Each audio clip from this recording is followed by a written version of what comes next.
Hello, this is Scott, and this is the introductory BoxPress video. So you've downloaded BoxPress and unzipped it. Go ahead and run it.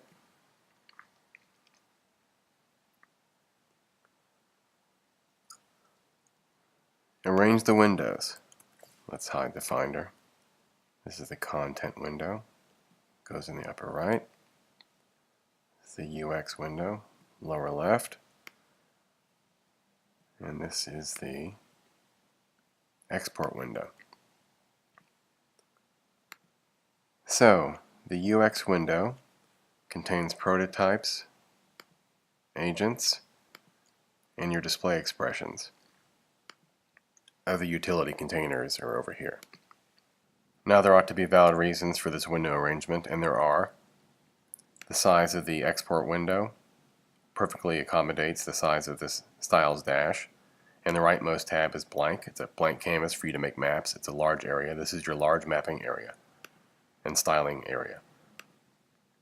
There's a gap under the window. That's intentional. Allows you to easily access the UX window. And then on the right is your content window. It's on the right for a reason. When you open up a new window as a text window, it always goes in the same space on the left. So putting the content window on the right allows you to have multiple windows open simultaneously. This is your main work area, and these are kind of like your reference windows. So that's helpful. Okay, let's look at functionality. Here's your UX window, your prototypes tab. These are your content prototypes, all the ones up to the utility line. All of these prototypes inherit from normal note. So if you change the font of normal note to something, all the other notes will follow suit. Everything will be inherited except for things that are specific to the note, such as color, display expression. Those are all right here, by the way. Each prototype has its own special display expression. And certain things like Undertitle, which is that little piece of information that appears near the top of the note. The different prototypes have different undertitles. For example, the article note has date, author, title, and journal. Okay, agents. Agents are very useful. You'll always need one, so I just have made a blank one for you called Quick Agent. And if you ever need to do anything, just invoke the pop-up. Let's change it to define all book notes, and then hit enter. If you make any character change inside the query box, it'll update the agent. That's how I have it set up to save time to make Tinderbox faster. I don't update agents automatically, and I don't want to use update agents now. When your TBX gets huge, you don't want to do that because it's going to really bog everything down. So the way to change it is to add a note, add a space, or subtract a space, and then hit return. And then there are the book notes. History agent, very useful. You want to see every note that you've modified in the last, what? Well, here's a pop-up list of some pretty popular values. Last 2 hours.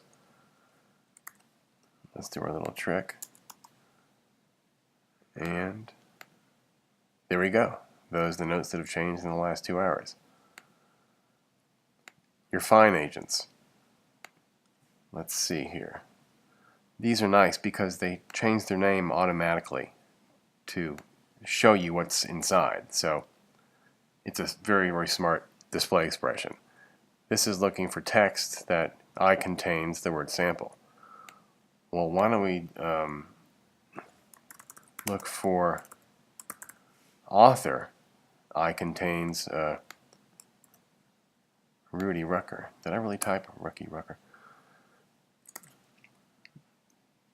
So you change this to authors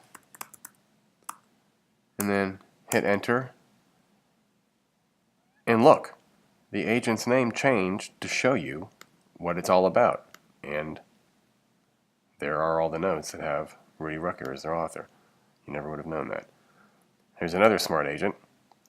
Find blank in blank. So why don't we find the word granular in container blog posts. Yeah, why not? Okay. Let's do our little space change. And there we go. Okay. This is a really convenient one. You want to find a range. You want to find collect notes by date range. Just enter the range here. So let's do this. How about from November 2015, November 2016. Do our little trick. Let's watch the number. Oh, it just popped up. Did you see that? That was very quick. Isn't that convenient? And once again, the name of the agent changes to show you what it's all about. Modified, same thing. We can, let's see. Oh, by the way, to get rid of this window when it pops up, click on the current tab. That's the fastest way to get rid of it. So how about this? We'll change, see how it has 1 there now. We'll change the date range to 2017. And then do our little trick. And there it is. Now, and once again, the name change to show you. Match tag. This is pretty convenient. Mark Anderson came up with the code for this. Tags are very useful, but it's even more useful to know what tags there are, because it's by definition a finite set. In fact, the more finite it is, the more helpful. So to refresh and see all the tags that are available, just click the rule disabled button, and then come back, and then it'll refresh the list here. So here are the possible tag options that you can choose from. So let's type in, let's have explore backgrounds then as our search string, and then do our trick, and there it is. It changed the name and it collected the right one. The other helpful metadata agent I have here for you is a status. So tag, which is kind of content oriented, what's the note about? Status is you, the editor. What are you doing with the note? What is its status? Is it draft, final, to do, crappy? So once again, click the rule disabled to refresh the list of possible status things you can choose from. And then we'll change full text to demo. And then do our trick. And there we go. And finally, we have the checked, because checking is so useful whenever you need to do something really quickly. So you need to run through quickly, and you want to quickly which notes have to do with, for example, carpentry. So you would just run through without thinking, check all the check boxes, and then run your checked agent, and it'll collect everything you've been checked. So that's kind of a Speed Racer's task management agent, and that takes care of all the interesting agents. Okay, let's take a look at the famous BoxPress SmartExpressions. So every note inherits from normal note. Let's do a little demo here. Let's say that I want every note to be dated. Well, I would just click DE date, or date, display expression date. In fact, we can turn numbering and date on for normal note, and watch. Every note numbered, every note dated. Amazing. Could it be any more convenient? So that's the convenience of this SmartExpression Control Panel, so-called. The order of columns is isomorphic with the order of segments in the display expression. Number, icon, date, and if there were a count, we can indent this. There it is, count, and then the bib. Okay, let's get rid of these, the numbering and the dating. What else can we do with prototypes?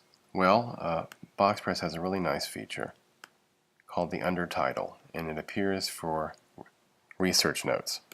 So let's select a person note and take a look. It adds a biographical date span. That's another smart feature. Dates appear differently for different prototypes. For person notes, you get a date span, and that's quite smart in that if part of the date is missing, it'll show you an ellipsis. Very nice. For article notes, the date is placed after the author. For book notes, it's placed before. Quote notes don't have the date by default, but that's easily remedied. Just click date for quote note here, and then it appears. So the undertitle, what a nice feature that is. So here we have a date span as our undertitle.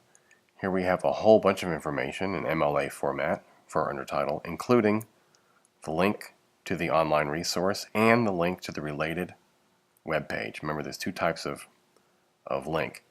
There is the full text PDF of the journal article or book or quote, whatever it is, and then something that's about it. So that's a nice distinction, and that's automatic for you. Book notes show author and date as their undertitle, as do quote notes. But look, the quote note automatically appends this information here. If you're interested, this is what's inside the quote note. Let's change our key attributes to the basics so we can see what's going on.